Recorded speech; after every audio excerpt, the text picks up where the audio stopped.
When summertime hits or when it's time for your vacation and you have dreadlocks, you may have questions about this. I have gotten so many messages from women saying, hey, I have a cruise coming up. I'm going to the Bahamas. I'm going to Mexico. Or I like to swim a lot in the summertime. What do I do with my dreadlocks? Can I wear them? Can they go in the water? Can they be in the ocean? Can they be in a pool? What can I do with them? And I've got answers for you. So first things first, you can absolutely wear these in the water.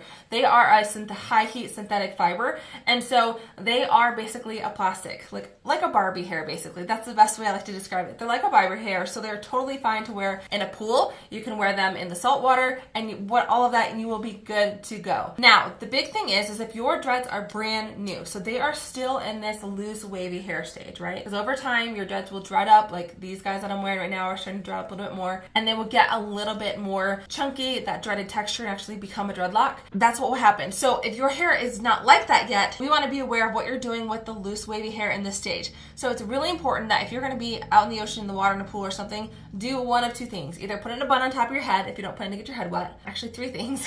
You could wear a swim cap. They do make large swim caps that are made for longer hair. Me personally, I want to look cute when I'm swimming too. So I don't love the swim cap thing. But for me, one thing I've done is I would say go ahead and put it in one braid or put it inside two braids, right? You can do a regular braid, a French braid, whatever it is, but basically chunk it all together. That way it's not like in the water doing this like mermaid situation and having these hairs get really, really tangled up. Especially if you're in somewhere like the ocean where the water's moving a lot. You don't want to get out and be like, oh my gosh, this is a tangled mess. So I recommend putting it in a braid, and that is the best way to be able to handle it, to deal with it, and make sure it's safe and protected in the process.